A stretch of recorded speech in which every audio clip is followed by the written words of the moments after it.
Empat golongan ini tidak dimasukkan ke dalam surganya Allah, diharamkan dari surganya Allah, dan juga diharamkan daripada kenikmatan-kenikmatan yang ada di surganya Allah subhanahu wa ta'ala. Nabi Muhammad menjelaskan yang pertama adalah mudminul khamr, orang yang minum minuman keras. Kemudian dikatakan oleh Rasulullah, wa akilur riba, orang yang makan riba, orang yang makan hartanya anak yatim. Dan yang terakhir, al-aguli walidai, orang yang durhaka kepada kedua orang tuanya. Hati-hati bagi mereka yang masih punya kedua orang tua. Orang tuamu adalah pintumu menuju surganya Allah subhanahu wa ta'ala.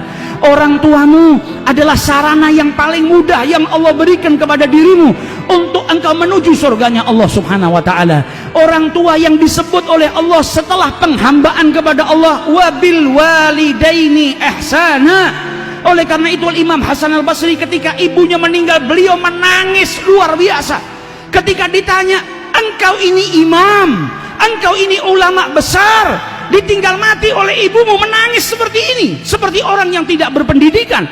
Kata beliau, aku menangis bukan karena gaddar Allah, aku menangis bukan karena wafatnya ibuku, karena aku menangis karena ada satu pintu surga yang tadinya terbuka untukku, hari ini ditutup oleh Allah subhanahu wa ta'ala.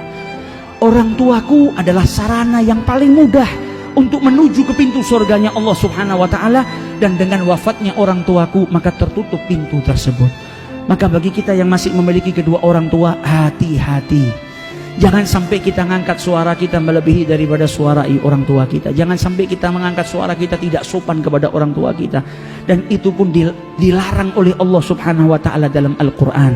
Mari kita tiru orang-orang yang mengagungkan orang tuanya, orang-orang yang memuliakan kedua orang tuanya.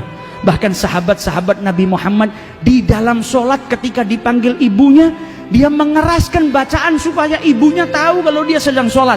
Selesai sholat dia keluarkan beberapa ekor kambing, dia sedekahkan di jalan Allah agar diampuni oleh Allah, karena tadi meneriakkan suaranya supaya ibunya tahu kalau dia sedang sholat. Bukan berteriak kurang ajar, tapi jaga yang luar biasa. Sayyidina Hasan bin Ali bin Abi Thalib tidak mau makan dengan ibunya Fatimah, sehingga Sayyidah Fatimah bertanya, malaka ya Hasan, kenapa engkau wahai Hasan tidak mau makan dengan ibumu? Maka kata Hasan, wahai ibu, saya takut kalau saya mengambil makanan yang kau ingin makan, sehingga akhirnya saya tergolong sebagai anak yang durhaka kepada kedua orang tuanya. Makanan yang dilirik oleh ibunya, yang mungkin ibunya mau ambil, dia takut kalau makan bersama ia ambil makanan yang ingin diambil oleh ibunya. Mereka orang-orang yang hatinya hidup, mereka orang-orang yang berjuang untuk mendapatkan kemuliaan.